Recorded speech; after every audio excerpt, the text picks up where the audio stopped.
Welcome back to Eve Talks. We're joined by Luke Higgins. Thanks, Luke, for taking the time to come in. How's everything going? Good, yeah. Last few weeks of school, so Yeah. it's exciting. Yeah. How are you enjoying the weather? Yeah, I'm happy that it's finally started to get hot. This is always the way it happens, like the last 2 weeks of school, suddenly all the sun comes out and it's like, wow, this is what we've been waiting for the entire year. So Yeah, I wish it was kind of like this all year round. But Williams is So beautiful. mainly winter Exactly. town. Let's start off by talking about where and when you worked at a particular place. Yeah, so I think the most exciting thing that I've done is I worked at Capital G last summer, which is Google's late stage investment fund. Most people know Google Ventures, but Capital G is the later stage investment fund. They've done investments in like Airbnb, in Lyft, and Stripe, and Snapchat, so like later stage companies. And I was doing that last summer for my like junior year summer internship. Yeah. Can you tell us a little bit more about Capital G? Yeah, for sure. It's a relatively new company, and because of that, it's pretty small at this point. There's about 30 people. It's split between two teams that work very well together, but they're separate teams. You have the investment team and the growth team. So the investment team does all of the due diligence on companies that they're thinking about investing in, the same way that most investment funds operate. And then the growth team is essentially Capital G's value add to the companies that they invest in. So whenever the companies have an issue, whether that be in talent management, in like the design of their website, in search engine optimization, all these different things, they come to Capital G and the growth team figure out kind of how to use or leverage Google's resources, i.e. their employees essentially, to help those companies solve those problems. Yeah. It's a really effective model, and the portfolio companies are tremendously happy with the service that Capital G provide. Yeah. That sounds like a great opportunity. So can you walk us through like sort of how you managed to secure that internship? For sure. So it was the first time that Capital G had done an internship. I think partly just because of how young the company was. Before this year or that year, they hadn't really had the resources or really kind of figured out where they could integrate an intern into their like everyday operations. But I was speaking to various alums at Google in the September before, so this is my junior fall. I was speaking to various alums at that point at Google, and I was just trying to get a sense of like where I could fit in, because I knew I wanted to do a business type internship in tech, and it's just like it's rather difficult to find those internships. There's many around, but there's so much competition for them. It's hard to kind of figure out where you can fit in, and especially I hadn't had like any marketing internships or, I don't know, sales jobs or anything like this, which maybe would have given me the upper hand. Right. So I was trying to talk to different Williams alums at the time and be like, okay, here's what I'm really interested in, or here's what I've done. Where do you think I could like fit in? Right. And fortunately, I ended up speaking to this wonderful alum called Gretchen Howard, and we had loads of phone calls. I'm not sure, maybe like five or more phone calls, and we weren't even talking about like jobs at this point. We were just talking about tech. We were talking about the startup scene in San Francisco, what it's like to run a new venture fund, business at Williams, like the entrepreneurial like network that we were trying to figure out how to build at that time, the alumni network. We were just having like really nice conversations, and at that point I really wasn't thinking about like an internship at Capital G, because I just thought it was way too out there. I was like, there's no chance that this could even like ever be a possibility for me. But eventually there was at one point Gretchen just said, hey, I'm thinking about trialing an internship program, and essentially would you like to be the guinea pig in like a nice way? And I was like, of course I want to be the guinea pig. Like I'm more than willing to do anything to kind of see if that could work out. And it was such a great opportunity that really came out of nowhere, and I'm so thankful for her willingness to take that risk and kind of start this internship program, because indeed it could have gone completely wrong. She could have like completely misjudged who I was, and I could not have been useful. So I'm so thankful for her for taking that risk and saying like, okay, yeah, we'll trust this young person and we'll try our internship program on that. And fortunately, it's now it went so well in that summer that they decided to make it like a formal internship program. And now I think for the foreseeable future they'll be recruiting interns for for that position. So it's super great. exciting. I mean, you're sort of a pioneer in that regard, I guess.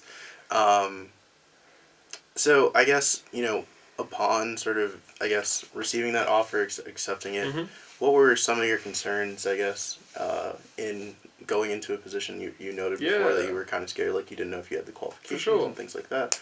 And there might be other, like, logistical things, like housing or things like that. Like, what sort of... Yeah, I mean, of course, the first thought is like an imposter syndrome, where you're like, how on earth did I get this position? Like, am I even remotely qualified? Do I have any skills that they could use? Like, what am I gonna like add to this company? Am I just gonna sit around like doing nothing all day? Like, what am I gonna be doing? So there was certainly quite a few frantic emails where I was like, how can I prepare? Like, what can I read? Like, should I like do diligence on this company and this company? Like, how can I like best spend my next few months after I got the offer preparing for the summer?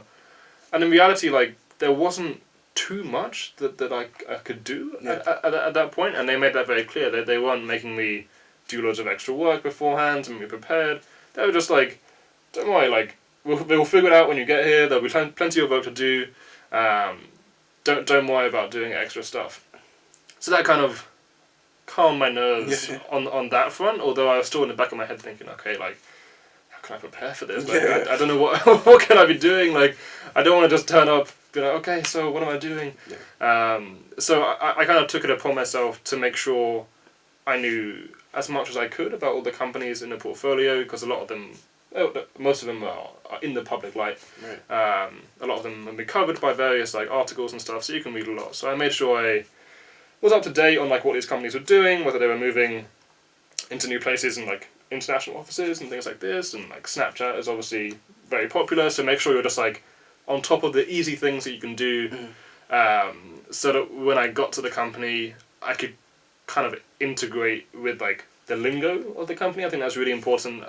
Often people come and then spend the first like 4 weeks figuring out like what all of these acronyms that everyone's using mean, and like when they're talking about this company and like, oh yeah, like the CEO of this company's bad, like what's the history behind like those like offhand remarks. It's really useful to kind of have that knowledge in the back of your mind going into it, just so you're like, you can hit the ground running when you get there. But on the other side, of course, there are all these like logistical things. So I was like, San Francisco's like super expensive to find housing. I was like, how am I going to do this?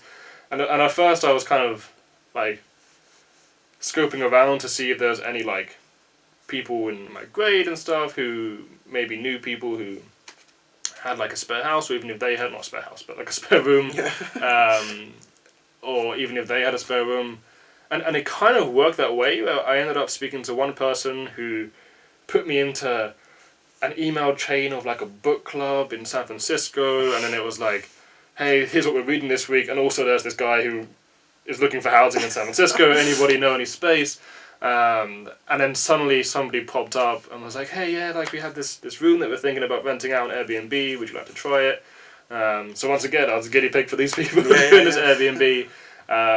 And it was a lovely family that I ended up staying with. It was compared to what I heard from other like Google interns, I had a good deal. And it was nice to live with a family. I think often it's so hard to find housing in San Francisco that people end up going on like Craigslist and things like this, and like those things can be effective and they can be pretty useful, but they can also, I don't know, I've heard horror stories of people not having as much luck, these things, so I'm really blessed that I had the opportunity to stay with a family and to figure that out. And and of course there's like added things for international students that you have to make sure like the visa's in order, and you've got all these like OPT like things that you have to make sure in check, but the college is like really good and on top of that, so as long as you just tell like the international dean that you're doing this internship, then she's like, okay, you need like X, Y, Z, and it all figures itself out. So there was a lot of immediate stress, like, oh god, like I don't want anything to go wrong, and it figures itself out. Like, it was good. Makes sense. Yeah, I can attest to the San Francisco housing dilemma. Sure. And Craigslist is not the best. I mean, sometimes it works, but I've also heard times where it hasn't. I've called like, I want to say like 20 people already, and just not finding the same Yeah, one, right. but figured out.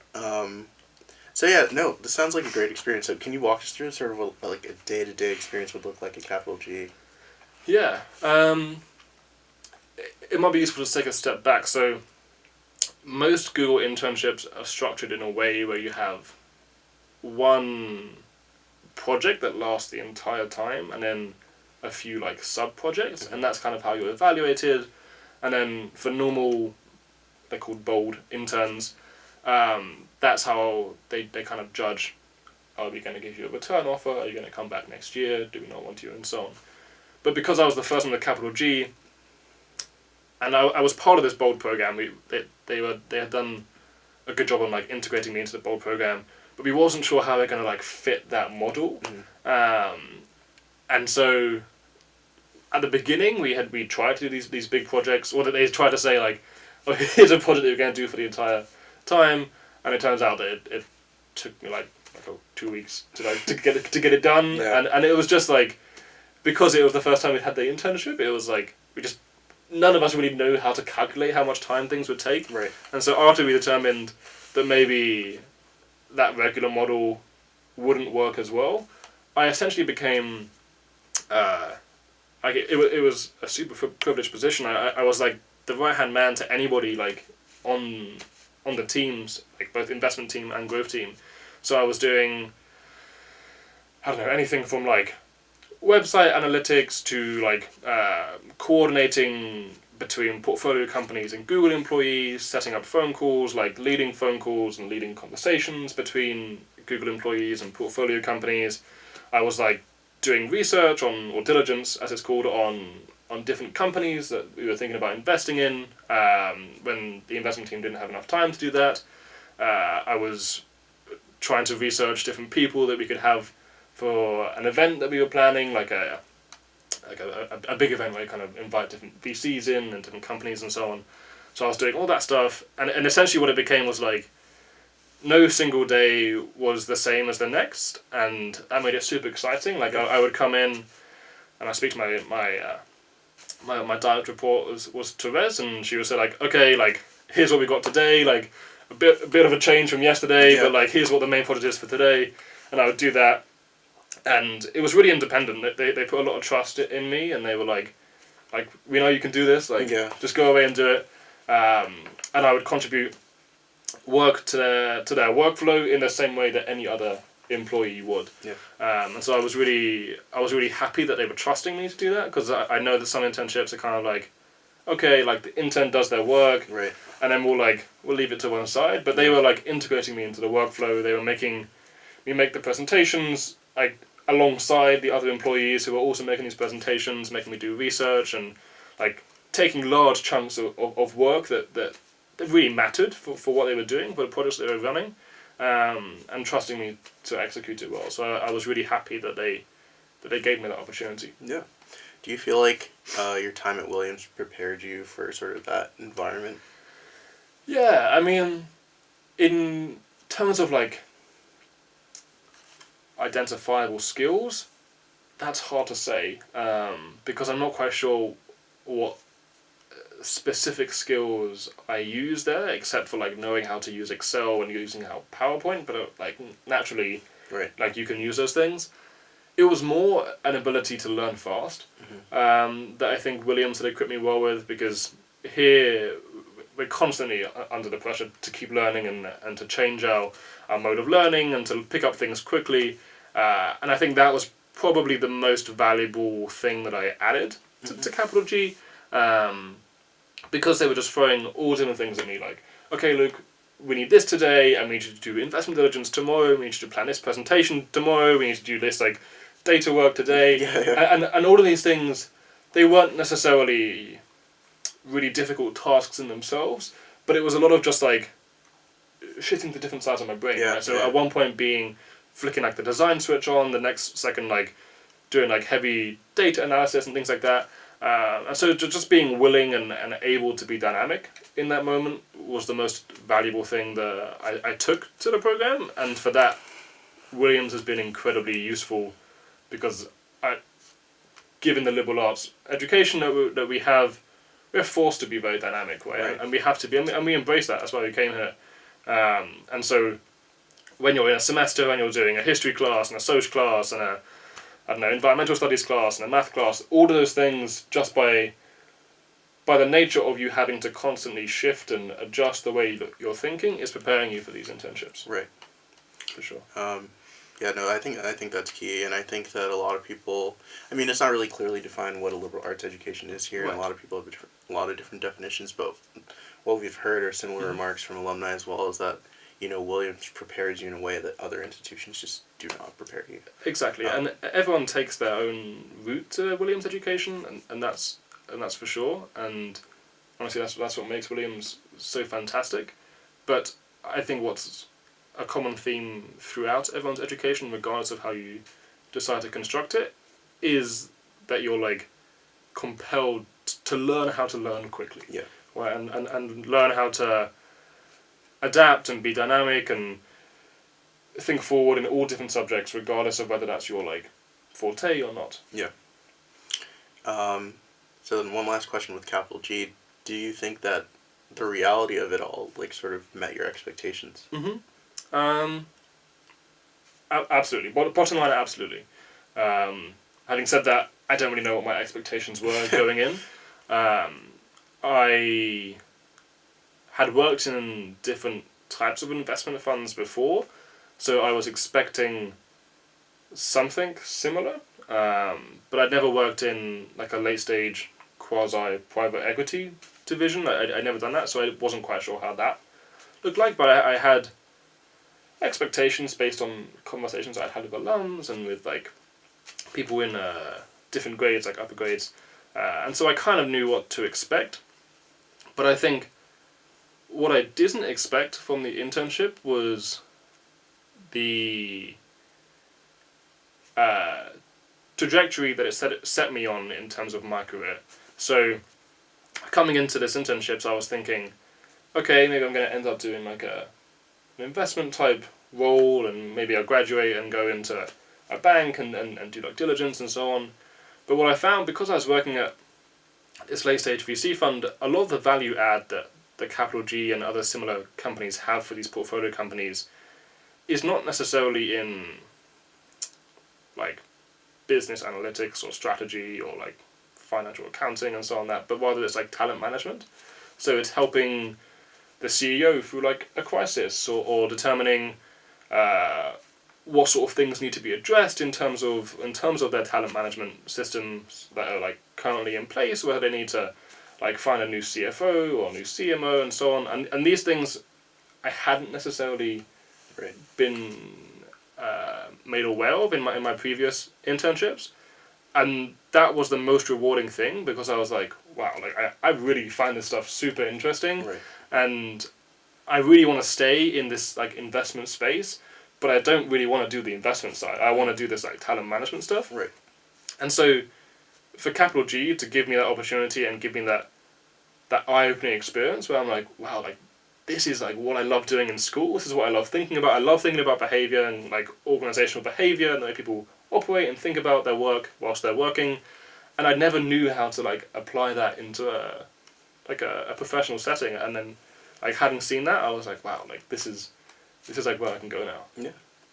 I was gonna ask for you to tell us the biggest lesson that you learned, but it seemed like that was it, and you sort of weren't even expecting to sort of, you know, have this like major moment where you realize, you know, these are the things that I want to mesh into career pursuits. And I think to make my lesson more generalizable, I think a lot of students at Williams go into investment fund type internships thinking that the only work that you can do is like diligence on companies and Excel spreadsheets and things like that.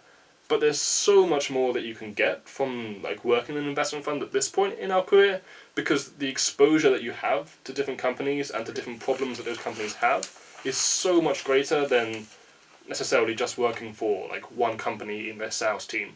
Right? So for my internship at Capital G, and I'm sure for many other people who are working in VC funds, you get to see such a wide variety of problems in talent management, in problems in sales, problems in marketing, and you're like trying to problem solve these in a really short amount of time using very different resources than what like companies would do normally, and that's the most like hands down the best lesson that you can have at this point in your career. Like realizing that you can work in an investment fund like many other Williams alums and not necessarily just do like investment diligence. Yeah, that makes sense.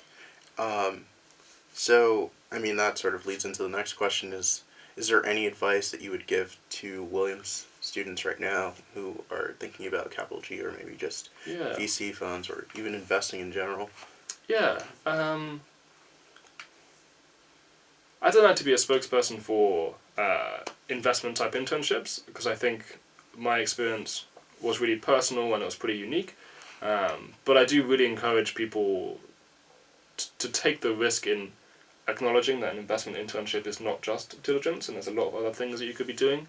But the best way to figure that out is by talking to alumni, right? And I think more of the risk has to come in building the confidence that you need to send that cold email to the alum that you've been following on LinkedIn and you really admire them, but you're just like, oh, I don't really know what's going to happen. I don't know if they're going to reply and so on.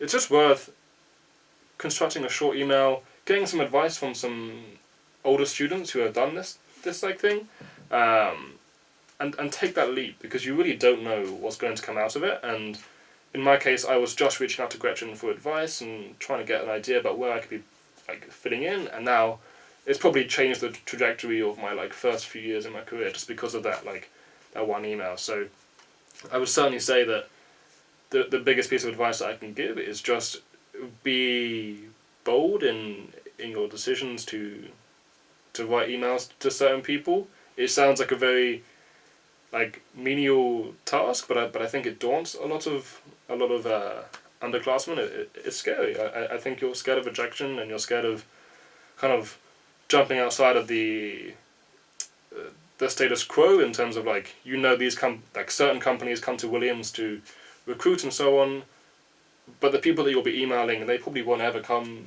to Williams for recruitment, and so you'll be kind of setting off on your own path, which you don't really know where it could go, but there's so much more opportunity there than there is just in the companies that come to the campus. Yeah, that makes sense.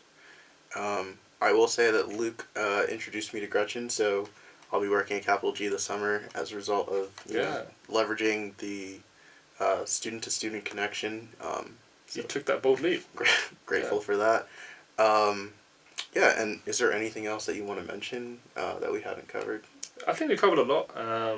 I think if students have the opportunity to do international internships, that's a really valuable thing. I think as an international student, I really value the opportunity to do internships in America. I think it definitely changes my experience from just being an international student to working in an international environment. And indeed, the Career Center offer like the Alumni Internship Fund, which is like close to $4,000, which can certainly pay for housing and so on in international internships that don't necessarily pay. But it's really worth taking that leap to go to a different country, even if it's for your sophomore year or freshman year, not necessarily your junior year, because it can really both like improve your prospects for moving forward and also just like have a great experience that you might not have had staying in the US. Yeah, I agree. I will say that the school obviously has a ton of resources for students to pursue whatever opportunities they want to pursue, and people definitely should take advantage of that. Yeah. So, last question we ask everyone is, if you had to listen to an Eve talk, what's one, alumni that you'd want to hear from, one student, and maybe one faculty member that you'd also want to hear from? Yeah. Alumni, I think it's got to be Gretchen. Yeah. Gretchen Howard is a huge inspiration for me, and I know she's been a huge inspiration for many other students, both those who have graduated and those who are currently at Williams, and so it'd be fantastic to hear her perspective, and I'm sure maybe when you're in Capital G this summer you could speak to her. As for student, I'd love to hear from Zach. Like, we always talk, and he's had such an interesting experience in both journalism and setting up his own sort of his own image, his own brand, and that's a very unique experience that not many students have had, so I'd love to hear from Zach Wood. And then faculty, a mentor of mine, Professor Chip Chandler, he spent the first part of his career in McKinsey and got all the way to the top and then decided to become a professor. And he's now one of the few professors who integrate leadership and management teaching into their courses, and I think it's something that is undervalued at Williams, because it's one of those educations that just so few students get the opportunity to, but it has certainly shaped the way I think about the work that I'm going into next year, and he is such a valuable and wonderful mentor that I wish every student could have the opportunity to speak with him and have a class with him. Sounds good. Cool. Thank you, Kai. All right. Thanks, Luke. Thanks for tuning in to Eve Talks.